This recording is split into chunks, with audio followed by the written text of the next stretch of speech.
Hi, welcome to Techmag.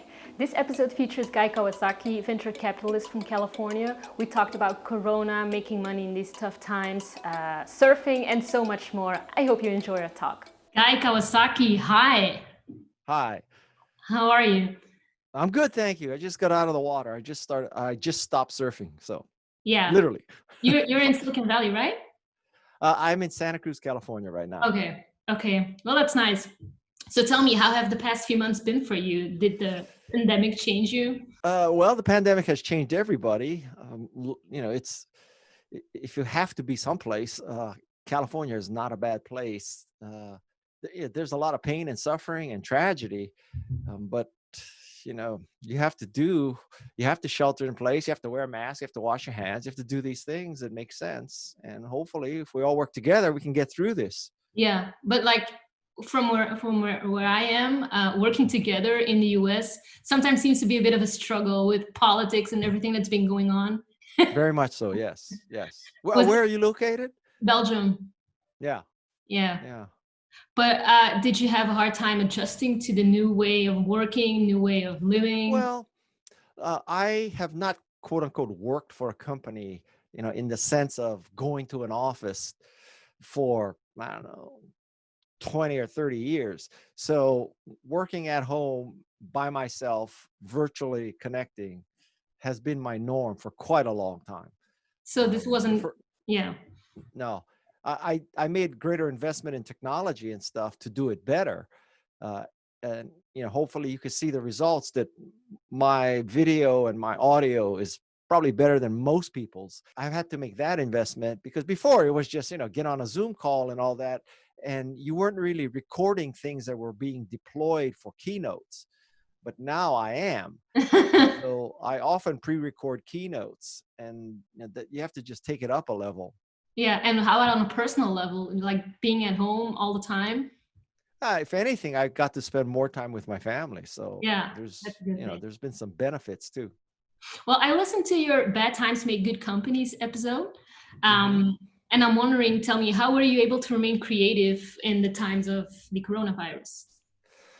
A lot of it is just gutting it out and grinding it out and gritting it out. It's not a trivial thing. Uh, you can get into a deep funk, obviously, in a pandemic, duh.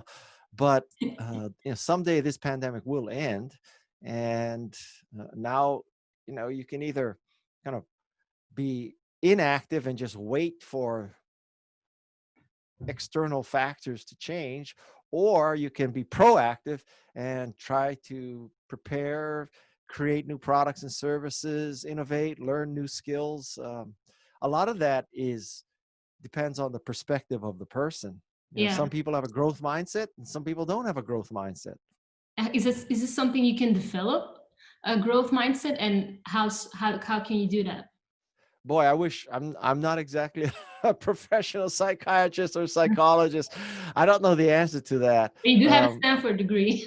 I do have a Stanford degree, but that's not the same as being an expert. Um, and I guess it really is a matter of sort of perspective and psychology and attitudes toward life. Yeah. Do you And have I any wish example of that? Something you do yourself, maybe like a habit or things you do in order to keep the I mindset? I wish I'm kind of naturally a person who is up and who is positive and who is willing to work hard. So that's just in my DNA. Yeah. So that comes naturally to me. If Even in anything, times with Trump, and I saw you post a lot of tweets about him too. So if I lived there, for me, it would be hard to remain positive all the time, to be honest. well, yeah. I mean, I see your point, but I mean, what are the alternatives? Just give up and Yeah. don't Right. resist. That would Mhm. arguably yield something even worse. Right. Yeah, that makes sense. Is there any company or someone in particular you look up to for their way of dealing with the crisis? I would say that Patagonia provides a great example of resistance and great products and services. the philosophy of the CEO and founder, I think is very, very attractive to me. So How so? Patagonia really believes in being a shepherd of the environment and standing for democracy, meritocracy, equality, open-mindedness, all that kind of good stuff. And it really does put its money where its mouth is. So Patagonia, I think, is a very good example of corporate responsibility. And it's someone in your close environment too? To tell you the truth, I don't really hang out with billionaires and CEOs anymore. No, but I'm not even talking about them. It could be a family member. Oh, okay. Well, yeah. Well, my wife is a force of positive energy for sure. So yeah, that is definitely true. But it's not like I'm hanging out with Bill Gates and Jeff Bezos and Warren Buffett and Eve Chenard. So. But you did hang out with the Gary V for one of your podcasts. That's true. So my podcast, which is in about the 40th episode right now, I mean, I've had just remarkably positive, successful people. I mean, it's like Jane Goodall, Margaret Atwood, Andrew Yang, Steve Wozniak, Gary V, Justine, Steve Wolfram, David Ocker, Bob Cialdini, Christy Yamaguchi, Roy Yamaguchi, Sean Thompson. I mean, these people, it's hard to listen to them and remain in a downward sort of mood. Yeah. What are the most inspiring things you've learned so far from any of them? Certainly, one of the people who is probably one of the less known people, she was smuggled across the U.S.-Mexico border and as a baby, and now works for Adobe in a high-ranking management position.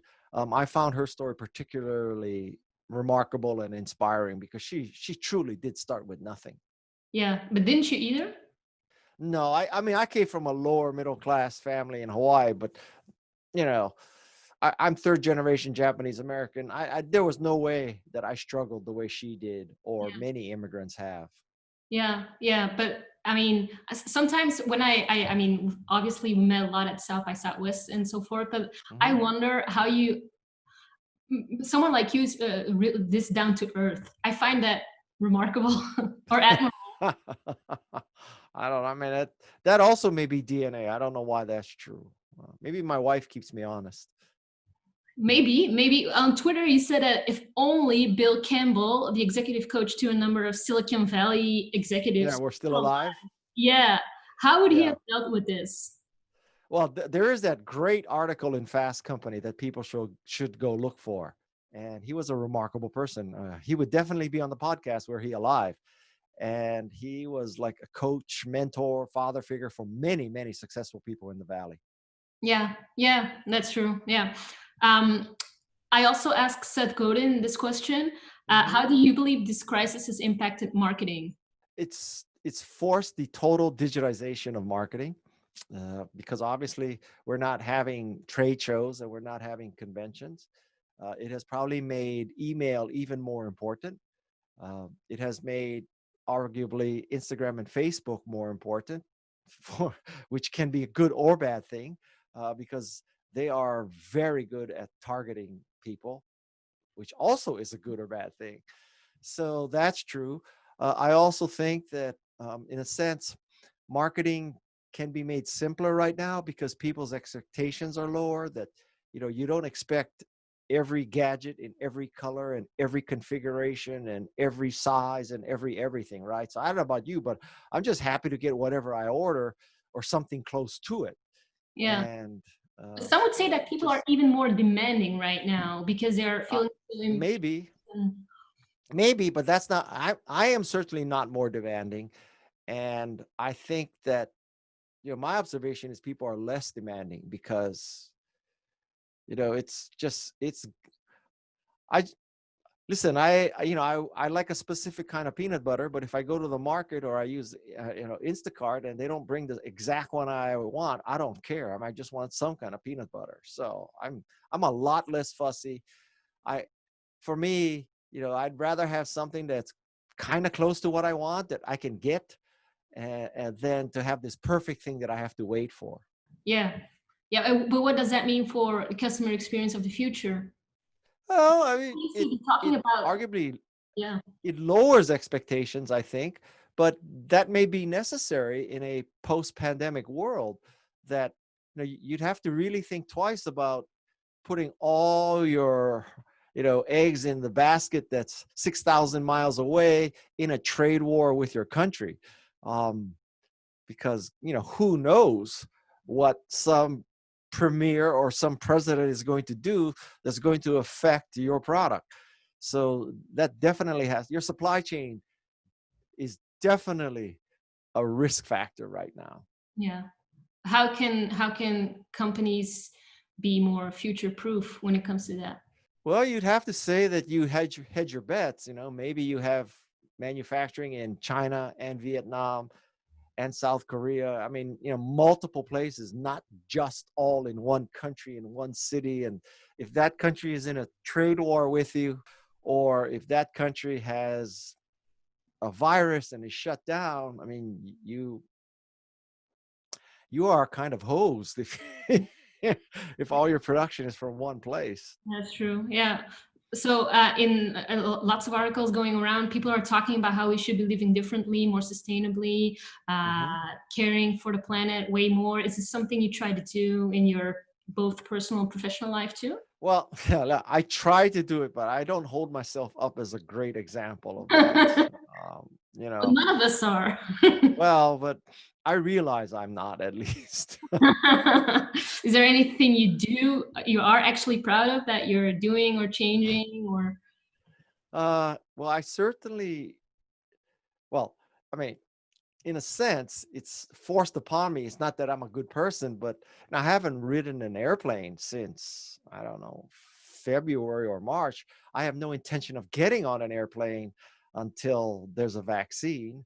So hopefully that reduces my carbon footprint. And I basically, I seldom drive anymore. I mean, it's now again, it's not because I've like, don't be overly impressed. I mean, a lot of this is just forced upon me, right? If you're sheltering in place and you're not supposed to travel and you're not supposed to fly, and you're afraid of staying in hotels, then it's not a moral decision. You had no decision, but Yeah. the end result is a smaller footprint. Did you know that we actually ended up going to Austin in March when things were really unclear whether we should go or not? I mean, the event was canceled, but we thought, hey, Yeah. why shouldn't we go just work in good weather? And then things went crazy and we had to fly back after 4 days and we were just back home in time. And then our country went in lockdown. Oh, really? Yeah, yeah. It Did was you did you have to quarantine for 2 weeks or anything like that? no, not yet, because this was just like in March, and the very early Um, beginning. Yeah. and how is Belgium doing now? I'm just not familiar. Well, we're doing bad. We're reaching Uh, 10,000 deaths, but we're only a country of with a population of 11 million people, so that's really bad. And we had like over summer, the numbers kept going up, then a little bit down, and then up again. So everyone's talking about this new way of working, new way of living, and you're still with companies like Canva. How have they survived, or how are they dealing with the crisis? well, I mean, basically everybody's totally virtual, right? And so, um, I have two sons who are in the workforce right now. One works for Google and one works for eBay. And the Google employee, I think it's almost like to the end of 21 before he's supposed to go back to an office or something like that. I mean, it's a long time. It's not, it's not like we all believe on November 1st there's going to be a vaccine and we all get in our cars and go back to work. I mean, only a fool would believe that. Yeah, So it's completely changed. And I think that we're going to look back and say, wow, this really caused a lot of changes, many of them for good. That uh, about working virtually, about still being productive. I think it's too early to call and say it's an unmitigated productivity disaster. yeah, We don't know yet. yeah. So, what is your role at Canva right now? Do you still evangelize? Yes, I'm sort of a public figure for the company, and it's kind of totally outward focused, spreading the good news of Canva. Yeah. And how's that working out during a pandemic? Canva is just busting out. I mean, we have about 35 million monthly active users. I'm one of them. And yeah, good. We have 35 million monthly active users, and we make, believe it or not, 6 or 7 million graphics every day. I mean, 6 or 7 million graphics. Wrap your head around that. I can't even wrap my head around that. Again, I'm one of them. I use them. Yeah, I do. I even became a paying customer recently. So I remember last year at South by Southwest, you showed me a new kind of social medium with only photos. Do you remember that? It was a new app. Privy? Yeah, that one. Yes. Oh, so I still use Privy every day. So it is an anti-social social media kind of network. Yeah. And what it involves is double opt-in. So, right now, people can comment, like, et cetera, to your public persona, right? And they don't have permission to do that. That's just part of the system. But Privy, as the name would imply, is much more privacy oriented. So it's double opt-in the sense that you have to be asked and you have to agree before you can start a relationship with someone. So with Privy, I have a group of surfers and I have a family group, and they have to be invited and they have to agree to be in the group. So it's like Instagram with privacy in a sense. Yeah. Well, that's nice. Could this become like a competitor for Instagram? Oh, I wish. I mean, we'll see. That's a tall order, but yeah, it's really great if you want to build a controlled community. Yeah. Right. So let's say you want to make a Privy community just for the kids and parents and teachers of one class at a school, right? So whoever starts that group has total control over who's in it, and you cannot be put in it without your conscious decision to say yes, which is what you would want in an educational group, right? So only the kids and parents and teachers are invited, and they are only in if they accept. Think about how that's such an advantage when you want to control what's happening. Do you think that's a better alternative as opposed to what Facebook is doing today? Well, yeah. I mean, listen, there's the business model will be a paid subscription of a few bucks a month. So, with Facebook, in one sense, how can anybody complain? No one's forcing you to use Facebook. So if you don't like what Facebook does, don't use it. Otherwise, when they advertise to you, shut up, because they have to pay the bills somehow. So it's not an involuntary act to use Facebook. So get over it. Do you think that people are being hypocrites about that? Which people? There's a lot of hypocrites in the world. Complaining about Facebook? Well, yeah. I mean, yeah, I actually do. I mean, how do you complain about Facebook? Just don't use it. Nobody's forcing you to use it. It's not like Mark Zuckerberg is, got something on you that you have to use Facebook. If you don't like it, don't use it. If you don't like the ads, ignore them. I mean, what's the problem? If you have cable TV and one of the channels is conservative or 24/7 selling you tourmaline bracelets, change the channel. I mean, nobody says you have to watch that channel. So you wouldn't say that, because that's what's being said about platforms like Facebook a lot, that we are the product. You don't believe in that kind of stuff? We are the product in the sense that we have given our data and information in order to be advertised to. Well, I mean, that is the exchange. Yeah. But it is a voluntary exchange. I mean, listen, it's not like I'm saying Facebook is totally good and pure and all that. Push comes to shove, quit Facebook. I mean, have you quit Facebook? No, but I don't complain either. So for me, social media, honestly, is a means to an end. And I don't care about making new relationships and new friends on social media. I have a wife and I have 4 children and I have a small circle of friends. That's all I care about. I don't want to have more relationships. I can't handle any more relationships. So basically, my use of social media is a tool to promote Canva, my podcasts, my Privy. books, my speeches, Privy. Yeah. And so, do I go on Facebook and get my news? Do I pay attention to any ads? Okay, this is absolutely honest and true. All right. So I post to Facebook, I don't know, 10 times a day.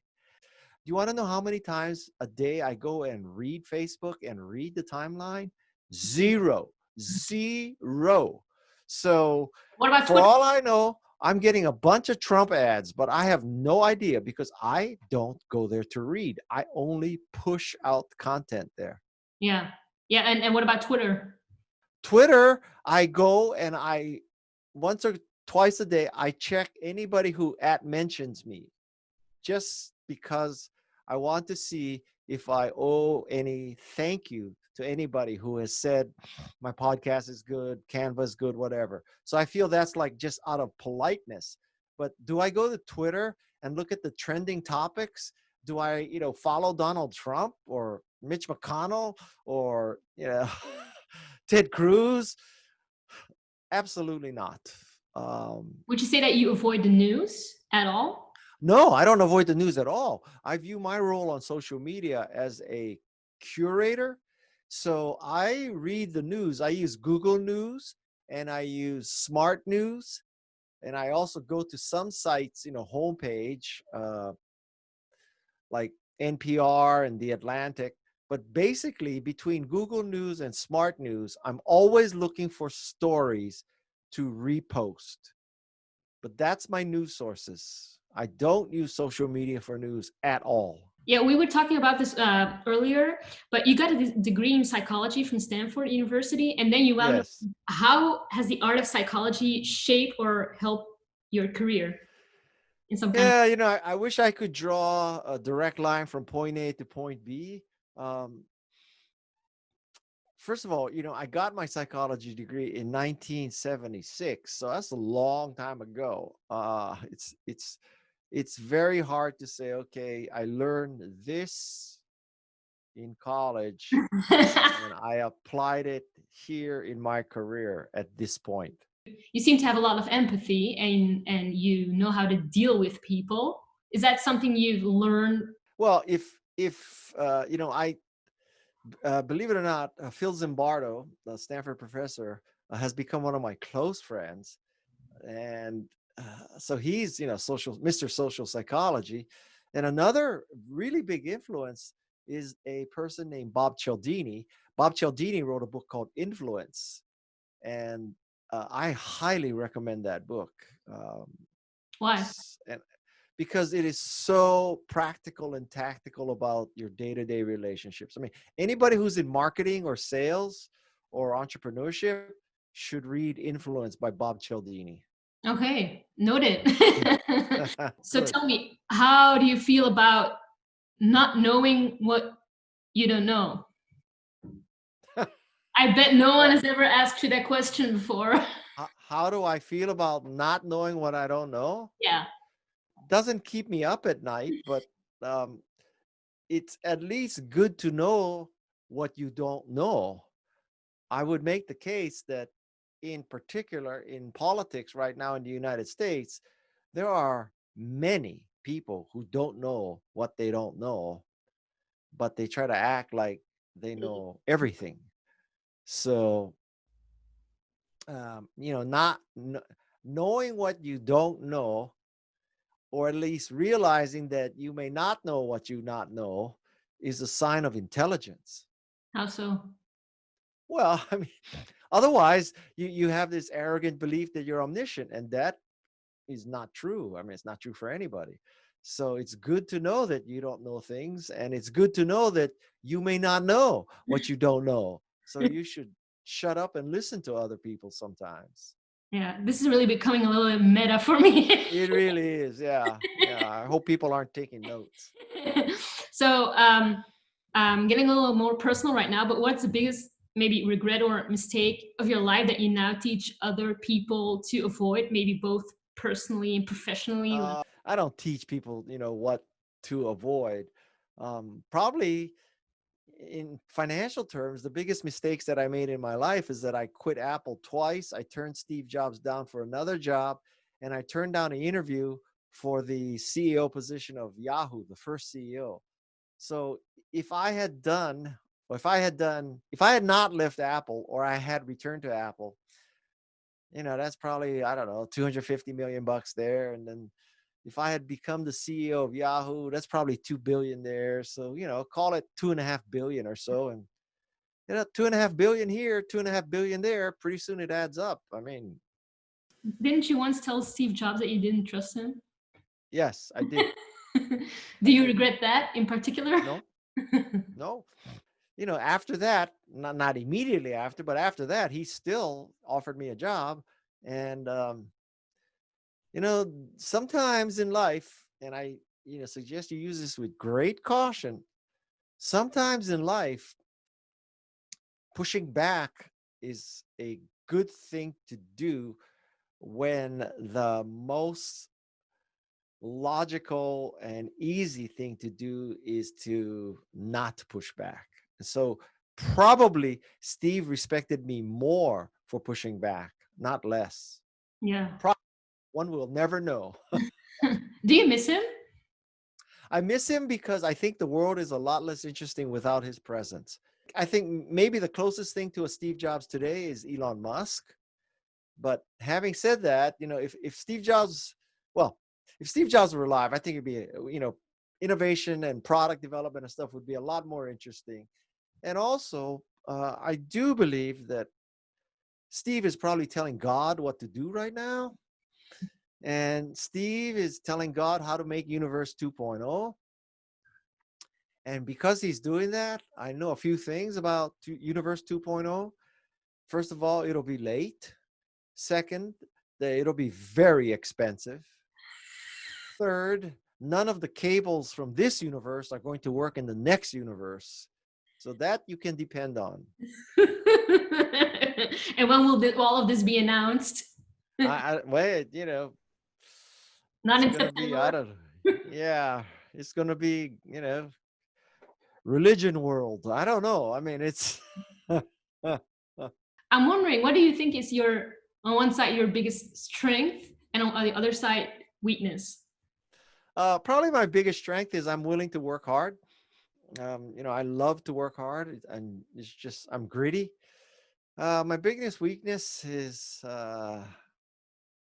I don't know, sometimes a lack of attention span anyway. I'm not very patient, and I don't know. Sometimes I just don't pay attention. I don't know. I lost you there. Yeah, Well, yeah. in one of your interviews, you said the high road doesn't have much traffic on it. I found that really interesting. Please do that. Yes.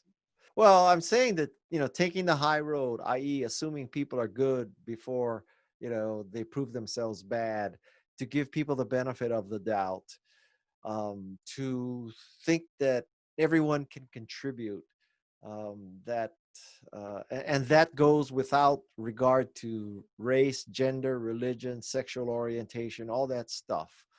So basically, everything that the current Republican Party doesn't stand for is the high road.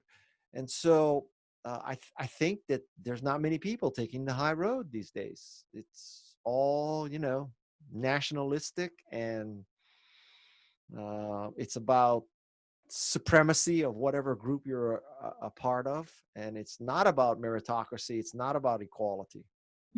Yeah, yeah. It's really depressing. If you watch the news, it's really depressing. It is, yes.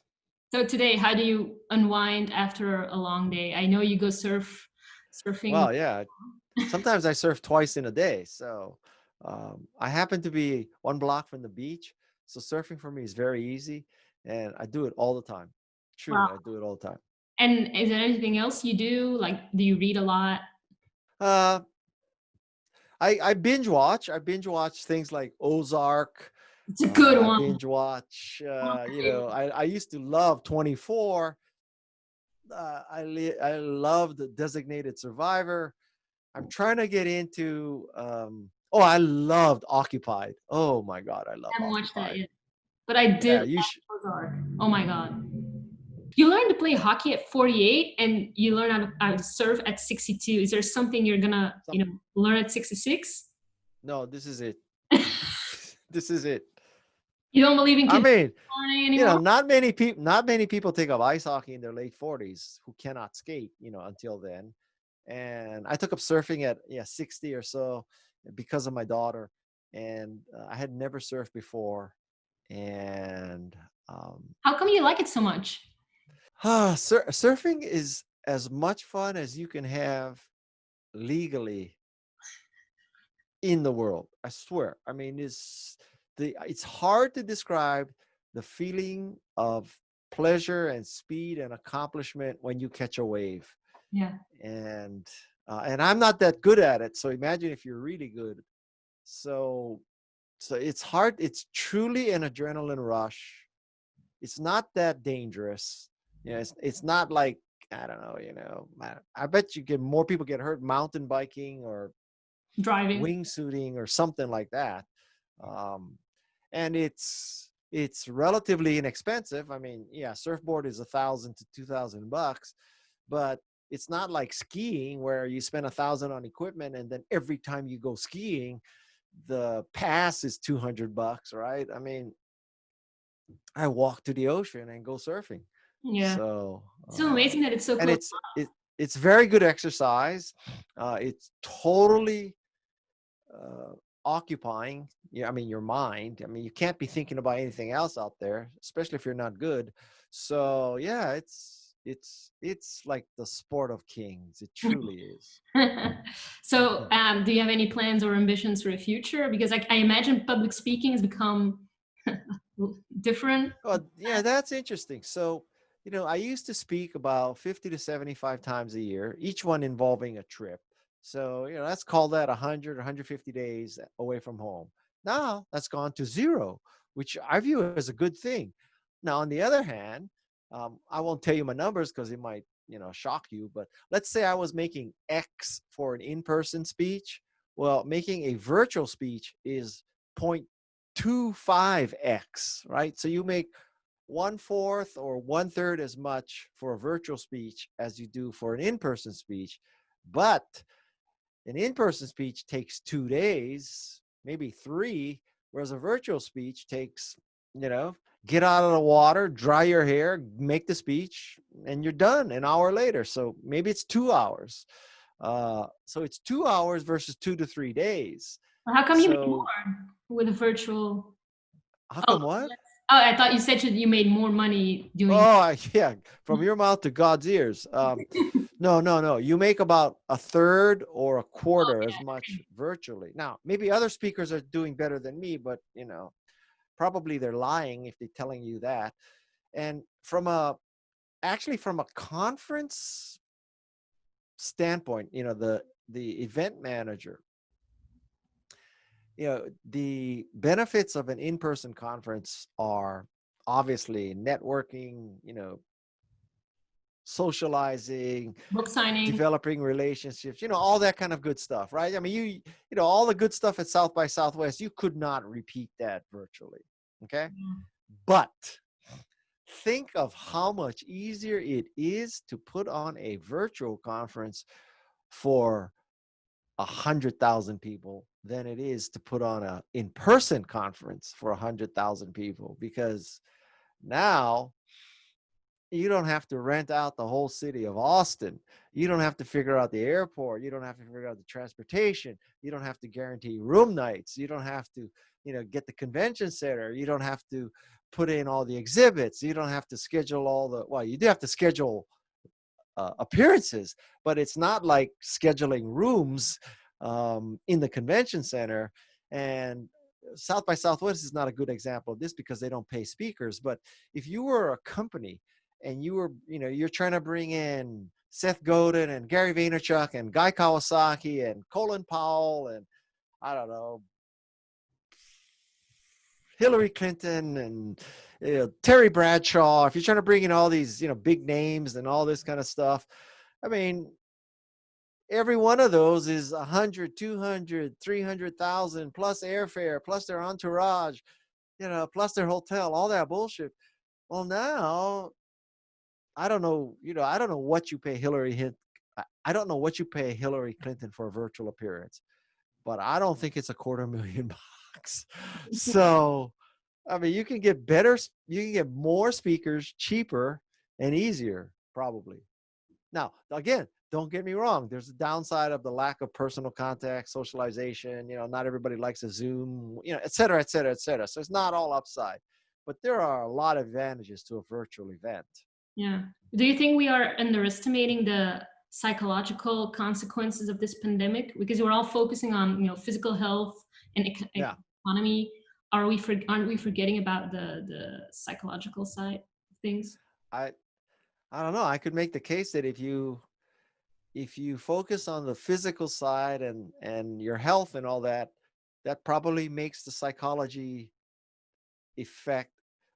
That probably makes the psychological effect positive. So, I guess there are, I think, a lot of people who say, wow, I have quality family time like I never had before. But also, don't get me wrong. There are probably people who are saying, oh, my kids are driving me crazy. I mean, now, parenting is 24/7. Before, I could at least get rid of them for 8 hours a day. And, that's not true anymore. So, is that what parenthood used to be about? Like getting rid of your kids? In Silicon Valley. I guess. I don't know. Well, do you think that like that's what I wanted to ask you for. Do you think that these conferences like South by Southwest, are they ever taking place again? Oh boy, that is a good question. So first of all, we have to postulate that there's this magical vaccine, right? And so this magical vaccine means that everybody can get in a plane, everybody can go to a hotel, everybody, all that. Let's just assume all of that is true. So the question becomes, having gone through a year, maybe 2 years of that not being true, have we so changed our expectations and desires that when it is true, we say, I'll just watch the events at South by Southwest, the particular keynotes that I want to virtually. I don't have to like fly to Austin. Or do you say, oh man, thank God I can finally get on a plane. I can go see my friends. I can eat barbecue. I can watch the bats fly under the bridge. I mean, sign me up. I don't know the answer to that question. Oh man, I miss it. I miss it so much. Not yeah. Well, if people are like you, yeah. I mean, people will just jump back on planes.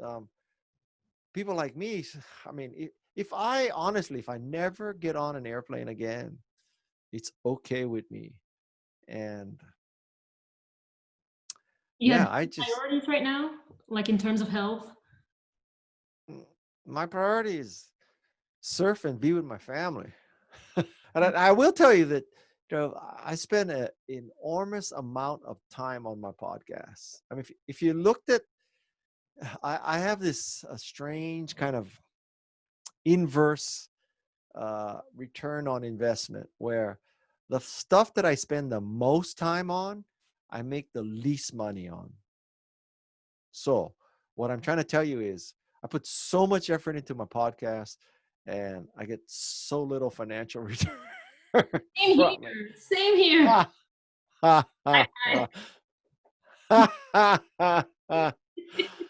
the other hand, seriously, speaking for me is trivial. I mean, I could give a keynote in 10 minutes if you want from now. So, that takes almost no effort from me. So, but I get paid a lot. So it's kind of weird, actually. Yeah, it's same here because I'm a copywriter and I don't make money off my show, but it's what I love doing most, and I learned so much from it from people like you. So thank you so much for joining me today. It's my pleasure, and I was getting so tired in the water anyway. It's good I came out. So that was it. If you like this episode, please subscribe and hope to see you next week.